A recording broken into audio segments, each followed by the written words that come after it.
Good morning viewers. ഇന്ന് നമ്മൾ പഠിക്കാൻ പോകുന്നത്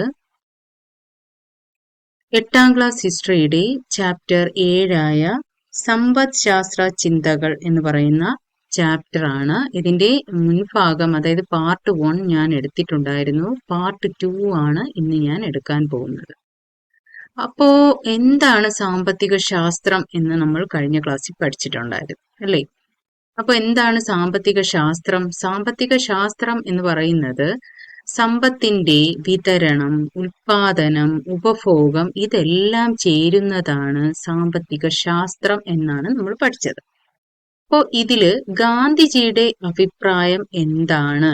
ഗാന്ധിജി സാമ്പത്തിക ശാസ്ത്രത്തെ കുറിച്ച് എന്താണ് പറഞ്ഞത്? അതാണ് നമ്മൾ അടുത്ത് നോക്കാൻ പോകുന്നത്. ഇവിടെ ഗാന്ധിജി കൊടുത്തിട്ടുള്ള ഒരു കോട്ട് കൊടുത്തിട്ടുണ്ട്. ഏതാണ്? ഇന്ത്യക്ക് ആവശ്യം മൂലധനം, ഏതാനും പേരിൽ കേന്ദ്രീകരിക്കലല്ല. 1900 മൈൽ നീളവും 1500 മൈൽ വീതിയുമുള്ള ഈ ഭൂഖണ്ഡത്തിലെ 7.5 ലക്ഷം ഗ്രാമങ്ങൾക്ക് എളുപ്പത്തിൽ ലഭിക്കാനാവുന്ന വിധത്തിൽ വിതരണം ചെയ്യലാണ്. ഇത് ആര് പറഞ്ഞതെന്ന് ചിലപ്പോൾ ചോദിക്കും. ഇങ്ങനെ ഒരു കോഴ്സ് എന്നിട്ട് ഇത് പറഞ്ഞത് മഹാത്മാഗാന്ധിയാണ്. അപ്പോ ദാദാഭായ് നവറോജിയെ കുറിച്ച് നമ്മൾ പഠിച്ചു ഇല്ലേ? ദാദാഭായ് നവറോജിക്ക് ശേഷം ഇന്ത്യയുടെ സാമ്പത്തിക ശാസ്ത്രത്തിന് തനതായ സംഭാവനകൾ നൽകിയതാരാണ്? നമ്മുടെ രാഷ്ട്രപിതാവായ മഹാത്മാഗാന്ധിയായിരുന്നു. അദ്ദേഹത്തിന്റെ പുസ്തകമായിരുന്നു ഏത്? ഇത് നിങ്ങൾ ഓർത്തു വെക്കുക. ഇത് മിക്കവാറും പരീക്ഷയ്ക്കൊക്കെ ചോദിച്ചു കണ്ടിട്ടുണ്ട്. അപ്പോൾ ഇത് നിങ്ങൾ ഓർത്തു വെക്കുക. ഇത് ഇമ്പോർട്ടന്റ് ആണ്. ഗാന്ധിജിയുടെ ആദ്യ പുസ്തകം ഏതാണ്? ഹിന്ദ് സ്വരാജ്. ഏതാണ് ആദ്യ പുസ്തകം? ഗാന്ധിജിയുടെ ആദ്യ പുസ്തകമാണ് ഹിന്ദ് സ്വരാജ് ആണ് അദ്ദേഹത്തിന്റെ പുസ്തകം. ഇതിൽ സാമ്പത്തിക ശാസ്ത്ര ആശയങ്ങളുടെ തുടക്കവും ഗാന്ധിജിയുടെ ആശയങ്ങൾ ഗ്രാമീണ സമ്പദ് വ്യവസ്ഥയ്ക്കും അതുപോലെ തന്നെ ധാർമ്മിക മൂല്യങ്ങൾക്കൊക്കെ പ്രാധാന്യം നൽകുന്നതായിരുന്നു ഈ ഹിന്ദ് സ്വരാജിൽ കൊടുത്തിട്ടുള്ളത്. അതുപോലെ തന്നെ മഹാത്മാഗാന്ധിയുടെ ട്രസ്റ്റിഷിപ്പ് എന്ന് പറയുന്ന മഹത്തായ ആശയം അതായിരുന്നു സാമ്പത്തിക ശാസ്ത്ര രംഗത്ത് പുതിയ ചിന്തകൾക്ക് വഴിതെളിച്ചത്. അതായത് എന്താണ് ഈ ട്രസ്റ്റിഷിപ്പ് എന്ന് പറയുന്നത്? അതായത് സത്യത്തിലും അഹിംസയിലും, നമുക്കറിയാം ഗാന്ധിജിയുടെ ഏറ്റവും വലിയ പ്രിൻസിപ്പിൾസ് ഏതൊക്കെയാണ്? സത്യവും അഹിംസയാണ്, ട്രൂത്ത് ആൻഡ് നോൺ വയലൻസ് ആണ്. അപ്പൊ അദ്ദേഹം പറഞ്ഞ എന്താണ്? സത്യത്തിലും അഹിംസയിലും അധിഷ്ഠിതമായ ഒരു സമ്പദ് വ്യവസ്ഥയാണ് എന്തെന്ന് പറഞ്ഞത്? ട്രസ്റ്റിഷിപ്പ് എന്ന് ഗാന്ധിജി പറഞ്ഞത്. അപ്പൊ ഇവിടെ നമുക്ക് നോക്കാം മഹാത്മാഗാന്ധിയുടെ ട്രസ്റ്റിഷിപ്പ് എന്ന ആശയത്തിന്റെ പ്രധാന ഉള്ളടക്കം എന്തൊക്കെയാണെന്ന്. അതായത് അദ്ദേഹം പറയുന്നതെന്ന് വെച്ചാൽ മുതലാളി തനിക്ക് മാത്രമായുള്ള ഉടമസ്ഥാവകാശം പരിത്യജിക്കുകയും സമ്പത്ത് കൈവശം വെച്ചുകൊണ്ടിരിക്കുന്നത് ജനങ്ങളുടെ ഒരു ട്രസ്റ്റി എന്ന നിലയിലാണെന്ന് പ്രഖ്യാപിക്കുകയും ചെയ്യേണ്ടതാണ്. മനസ്സിലായല്ലോ? ഒരു ട്രസ്റ്റിക്ക് പൊതുജനങ്ങളല്ലാതെ വേറെ അനന്തരാവകാശികൾ ഇല്ല. ഉൽപാദനത്തിന്റെ സ്വഭാവം നിശ്ചയിക്കുന്നത് വ്യക്തികളുടെ ഹിതമോ അത്യാഗ്രഹമോ അല്ല, പിന്നെ എന്താണ്? ആവശ്യങ്ങൾ അനുസരിച്ചാണ്. ഓക്കെ, അടുത്തത് മാന്യമായി ജീവിക്കാൻ ഉതകുന്ന കുറഞ്ഞ വേതനം നിശ്ചയിക്കുവാൻ നിർദ്ദേശിച്ചിട്ടുള്ളതുപോലെ സമൂഹത്തിലെ ഏതെങ്കിലും ഒരു വ്യക്തിക്ക് അനുവദിക്കാവുന്ന ഏറ്റവും കൂടിയ വേതനത്തിനും പരിധി കൽപ്പിക്കേണ്ടതുണ്ട്. ഇതൊക്കെയാണ് ട്രസ്റ്റിഷിപ്പ്. അപ്പോ എന്താണ് ഗാന്ധിജി പറഞ്ഞത്? സാമ്പത്തിക ശാസ്ത്രത്തിനെ കുറിച്ച് ഗാന്ധിജി എന്താണ് പറഞ്ഞത്? ഇതിൽ മികച്ച ആശയം എന്ന് പറയുന്നത് ട്രസ്റ്റിഷിപ്പ് ആണ്. ഇത് നിങ്ങൾ മറക്കരുത്. അപ്പൊ എന്താണ് ട്രസ്റ്റിഷിപ്പ് എന്ന് ജസ്റ്റ് ഒന്ന് ഓർത്ത് വെച്ചാൽ മാത്രം മതി. ചിലപ്പോൾ അതിന്റെ ആശയം തന്നിട്ട് ഇത് ഏതിലുള്ളതാണ്, അല്ലെങ്കിൽ ഇത് ആരാണ് പറഞ്ഞിട്ടുള്ളത്, ഇങ്ങനെയൊക്കെ ഉള്ള ക്വസ്റ്റ്യൻ ചോദിക്കാനുള്ള സാധ്യത ഉണ്ട്. അപ്പോൾ അദ്ദേഹത്തിന്റെ സാമ്പത്തിക ശാസ്ത്രവുമായി ബന്ധപ്പെട്ട് അദ്ദേഹം എഴുതിയ ഗാന്ധിജിയുടെ ആദ്യ പുസ്തകം ഏതാണ്? ഹിന്ദ് സ്വരാജ് ആണ്. ഇത് മറക്കരുത്. ഇത് ഇമ്പോർട്ടന്റ് ആണ്. ഇത് നിങ്ങൾ ഓർത്തു വെക്കുക. ഈ കോളത്തിലുള്ള ജസ്റ്റ് ഒന്ന് വായിച്ചു വിട്ടാൽ മതി, അതിന്റെ ആവശ്യമുള്ളൂ. Okay, next let us learn. പിന്നെ ഉള്ളതെന്ന് വെച്ചാൽ ഇദ്ദേഹം എന്താണ് ഈ ഗാന്ധിജിയുടെ സാമ്പത്തിക ശാസ്ത്ര ചിന്തകളെ നമുക്ക് എങ്ങനെ ക്രോഡീകരിക്കാം? അതൊന്നും ആവശ്യമില്ല, ജസ്റ്റ് ഒന്ന് വായിക്കുക. അതായത് കാർഷിക ഗ്രാമീണ വ്യവസ്ഥയ്ക്ക് പ്രാധാന്യം കൊടുത്തു, കുടിൽ ചെറുകിട വ്യവസായങ്ങൾക്ക് പരിഗണന കൊടുത്തു, അതുപോലെ തന്നെ അടിയുറച്ച സമ്പദ് വ്യവസ്ഥയുടെ രൂപീകരണം അതായിരുന്നു ഏറ്റവും ഇമ്പോർട്ടന്റ്. പിന്നെ സ്വയം പര്യാപ്തവും സ്വാശ്രയവുമായ പ്രാദേശിക സമ്പദ് വ്യവസ്ഥ, ഇതൊക്കെയായിരുന്നു അദ്ദേഹത്തിന്റെ സാമ്പത്തിക ശാസ്ത്രയുടെ ചിന്തകൾ എന്ന് പറയുന്നത്.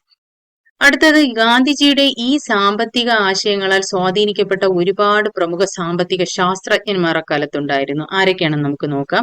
ഒന്ന് JC കുമരപ്പ. ആരാണ് JC കുമരപ്പ?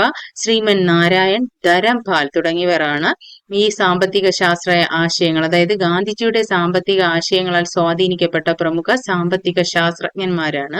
ഇവർ എന്ത് ചെയ്യുന്നു? കാർഷിക മേഖലയ്ക്ക് അതുപോലെ തന്നെ ചെറുകിട വ്യവസായങ്ങൾക്ക് മുൻഗണന നൽകുന്ന വികസനമാണ് സ്വതന്ത്ര ഇന്ത്യ സ്വീകരിക്കേണ്ടതെന്ന ആശയമാണ് ഇവർ മുന്നോട്ട് വെച്ചത്. അപ്പൊ അത് ജസ്റ്റ് ഒന്ന് വായിച്ചു വിട്ടാൽ മതി.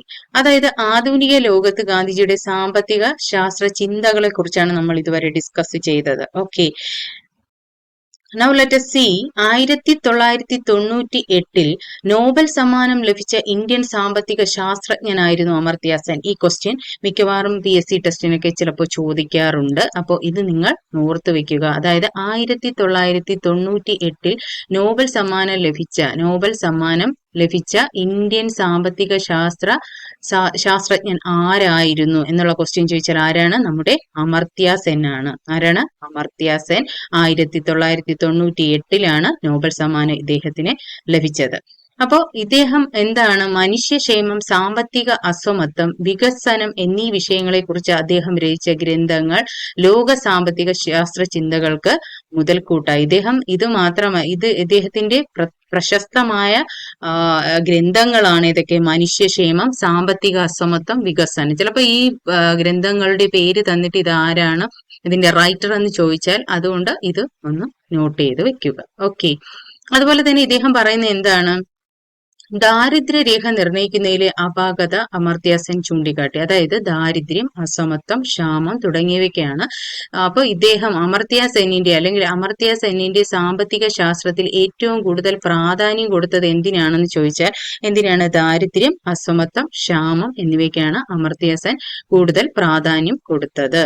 അപ്പോൾ ഇതൊക്കെയാണ് സാമ്പത്തിക ശാസ്ത്രത്തിന്റെ വളർച്ചയിലെ വിവിധ ഘട്ടങ്ങൾ അല്ലെങ്കിൽ സംഭാവന നൽകിയ വ്യക്തികൾ നൽകിയ അവരുടെ സംഭാവനകൾ എന്ന് നമുക്ക് പറയാം. അപ്പോൾ നമ്മൾ ഈ ചാപ്റ്റർ ഫിനിഷ് ചെയ്തിരിക്കുകയാണ്. അപ്പോൾ ഇതിൽ നമ്മൾ എന്തൊക്കെ പഠിച്ചു? ഗാന്ധിജിയുടെ ട്രസ്റ്റിഷിപ്പിനെ കുറിച്ച് പഠിച്ചു. നമ്മുടെ അമർത്യ സെൻ സാമ്പത്തിക ശാസ്ത്രജ്ഞനാണ്. അമർത്യ സെൻ, അദ്ദേഹത്തിന് 1998 നോബൽ സമ്മാനം ലഭിച്ചു. ഇദ്ദേഹത്തിന്റെ പ്രശസ്തമായ ഗ്രന്ഥങ്ങളായിരുന്നു മനുഷ്യക്ഷേമം, സാമ്പത്തിക അസമത്വം, വികസനം എന്നീ വിഷയങ്ങൾ അദ്ദേഹം രചിച്ച സാമ്പത്തിക ശാസ്ത്രത്തെ കുറിച്ച് രചിച്ച ഗ്രന്ഥങ്ങളായിരുന്നു. പിന്നെ എന്താണ് ട്രസ്റ്റിഷിപ്പ്?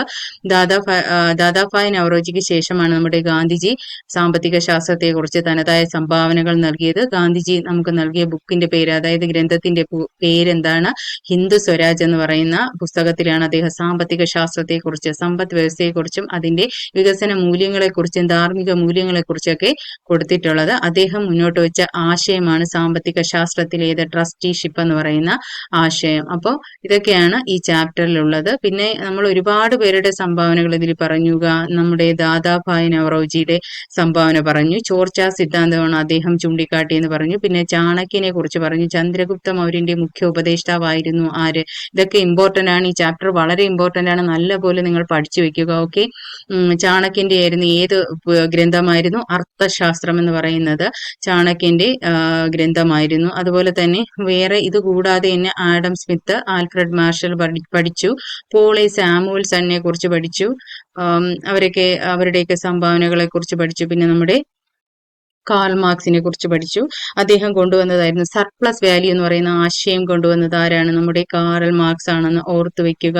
പിന്നെ നമ്മൾ പഠിച്ച ആഡം സ്മിത്തിനെ കുറിച്ച് പഠിച്ചു. ആഡം സ്മിത്തിന്റെ nature and causes of the wealth of nations എന്ന് പറയുന്ന അദ്ദേഹത്തിന്റെ പ്രശസ്ത ഗ്രന്ഥത്തിലാണ് അദ്ദേഹം സാമ്പത്തിക ആശയങ്ങൾ പങ്കുവച്ചത്. അപ്പോൾ ചിലപ്പോൾ ഈ പുസ്തകത്തിന്റെ പേര് nature and causes of the wealth of nation എന്ന് പറയുന്ന ബുക്ക് എഴുതിയത് ആരാണെന്ന് ചോദിച്ചാൽ ആരാണ്? ആഡം സ്മിത്ത് ആണ്. അപ്പൊ അത് നമ്മൾ നോക്കി വെക്കുക. അതുപോലെ തന്നെ അപ്പോൾ ഉൽപാദനം എന്ന് പറയുന്നത് എന്താണ്? ആർക്ക് വേണ്ടി ഉൽപ്പാദിപ്പിക്കണം? ഇതൊക്കെയാണ് സാമ്പത്തിക ശാസ്ത്രത്തിലുള്ളത്. അപ്പോൾ എന്താണ് സമ്പത്ത് അല്ലെങ്കിൽ എന്താണ് സാമ്പത്തിക ശാസ്ത്രം എന്ന് ചോദിച്ചാൽ എന്താണ് സാമ്പത്തിക ശാസ്ത്രം എന്ന് പറയുന്നത്?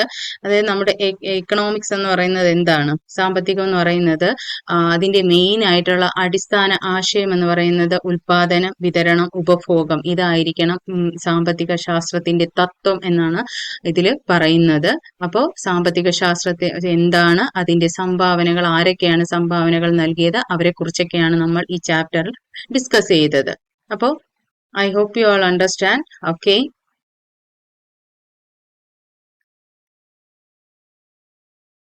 ഓക്കെ, അപ്പോൾ ഈ ചാപ്റ്റർ ഫിനിഷ് ആയിരിക്കുകയാണ്. അപ്പോൾ നമ്മുടെ ക്ലാസ് ഇന്ന് ഫിനിഷ് ആയിട്ടുണ്ട്. അപ്പോൾ നമുക്ക് വീണ്ടും കാണാം. വീണ്ടും ഒരു ക്ലാസ്സിലൂടെ നമുക്ക് വീണ്ടും കാണാം. അതുവരേക്കും C U tomorrow. Okay, thank you. നിങ്ങൾക്ക് എൻ്റെ ചാനൽ ഇഷ്ടപ്പെടുകയാണെങ്കിൽ ലൈക്ക് ചെയ്യുക, ഷെയർ ചെയ്യുക, സബ്സ്ക്രൈബ് ചെയ്യുക. ഓക്കെ.